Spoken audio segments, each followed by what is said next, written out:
Salut tout le monde! Aujourd'hui j'avais envie de vous partager une vidéo un peu inhabituelle puisque c'est une vidéo recette et pas n'importe quelle recette d'ailleurs puisque c'est une recette californienne. Alors enfin, californienne ça tire ses origines de base je crois en Suède ou en Norvège, enfin c'est des pays nordiques de base, mais beaucoup d'Américains font cette spécialité et surtout en Californie. C'est une recette qui se prête assez bien à la période puisque l'ingrédient principal est la cannelle, donc voilà pour Noël, les fêtes et la fin d'année je trouve que c'est plutôt une recette qui est parfaite pour la saison. Donc si vous êtes gourmand et que vous avez envie de goûter quelque chose qui change un petit peu de ce qu'on a l'habitude de faire, je vous laisse avec la suite de la vidéo.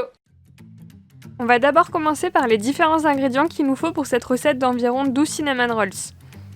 Pour la pâte, on aura besoin de 2 œufs, 600 g de farine, j'ai mis cette boîte de sucre mais c'est une erreur, il n'en faut pas pour la pâte, 15 cl de lait, 45 g de sucre roux, 1 cuillère et demie d'extrait de vanille, 75 g de beurre, une pincée de sel, un sachet et demi de levure de boulanger, 8 cl d'eau tiède. Pour la garniture, vous aurez besoin d'un peu de lait, de 90 g de sucre roux, 4 cuillères et demie de cannelle, 1 cuillère à café et demie de muscade. Pour le glaçage, il faudra 4 cuillères à soupe de fromage blanc ou crème fraîche, 150 g de sucre glace. Pour les ustensiles, il vous faudra un saladier, une balance, un fouet, une cuillère à café et une cuillère à soupe, un plat pas trop grand ainsi qu'un torchon propre pour faire lever la pâte et aussi un rouleau à pâtisserie que j'ai oublié de mettre sur la vidéo. On commence avec la pâte à brioche en versant la levure dans les 8 cl d'eau tiède. On ajoute ensuite au fur et à mesure les 600 g de farine en alternant avec le lait. On ajoute à la préparation les œufs. Quand la pâte devient lisse, ajoutez le sucre roux, le beurre fondu, puis l'extrait de vanille. Pétrissez la pâte pendant 10-15 minutes à la main jusqu'à avoir une belle boule de pâte. Si vous avez une machine, c'est encore plus facile.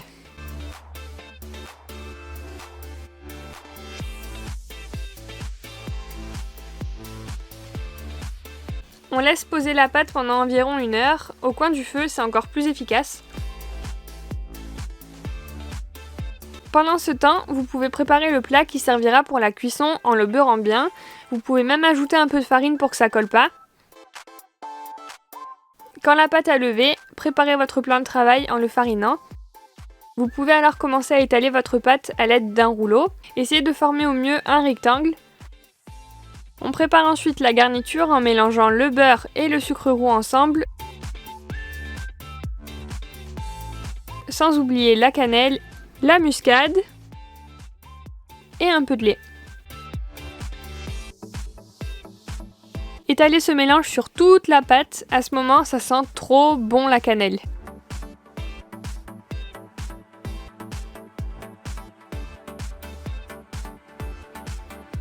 Commencez à former un petit boudin, puis roulez de manière équitable partout.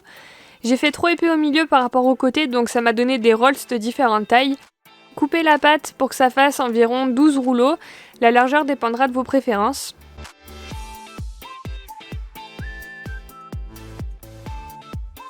Placez-les dans le plat côte à côte, puis remettez-les à lever pendant une bonne heure.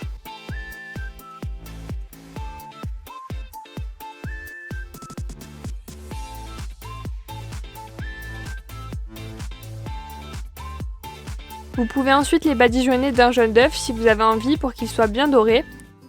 C'est parti pour la cuisson, je mets mon four à 180 degrés pendant environ 15 minutes. Entre temps, je prépare le glaçage avec le fromage blanc et le sucre glace qui est rose pour ma part.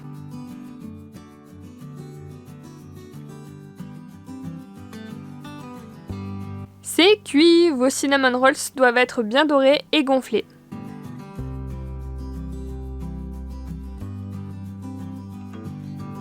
Ajoutez le glaçage pendant que c'est encore chaud. C'est d'ailleurs une étape qui n'est pas obligatoire puisque vous pouvez les manger nature comme vous le voulez. Alors, verdict final.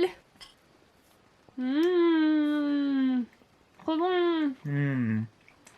Ah, c'est méga bon. C'était super bon. Alors c'était pas trop gras, pas trop sucré pour une fois, parce qu'on a tendance à croire que toutes les recettes américaines sont vraiment hyper lourdes, mais là ça n'a pas été trop le cas. Bon, on va pas en manger 3 pour le dessert, mais franchement ça nous a bien impressionné. C'était assez bon. Après, si j'avais dû changer quelque chose dans la recette, je pense que j'aurais plutôt fait le glaçage à base de fromage frais à tartiner, style Saint-Moré ou Philadelphia. C'est ce qu'ils recommandent dans la plupart des recettes. Moi j'ai voulu faire avec du fromage blanc.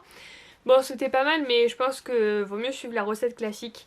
Voilà, donc c'est la petite touche que j'aurais changée, mais sinon c'était nickel et j'aimerais bien goûter maintenant les vrais californiens pour voir la comparaison. Pour la conservation, vous pouvez laisser à température ambiante, ça ira très bien, mais pas plus de 3 jours parce que moi j'ai vu que ça a commencé à changer de goût à partir du 4e jour et de couleur aussi, donc vraiment pas plus de 3 jours, mangez tout le premier jour, quand ça sort du four c'est encore meilleur. Dites-moi en commentaire si vous avez envie de tester, si ça vous a donné envie d'essayer. Donc je vous souhaite de passer de super fêtes de fin d'année, profitez bien en famille, soyez prudents comme d'habitude et voilà, amusez-vous, profitez de ces petits moments pour déconnecter, pour vous relaxer après cette année quand même qui a été un petit peu difficile.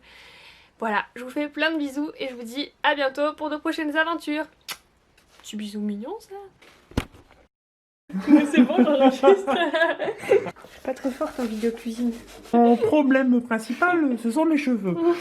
Donc voilà, je fais des masques. Tu te rappelles l'autre connasse là? Bah non, ta copine. Ouais, pour que ça soit plus énergique. Mais- Oh.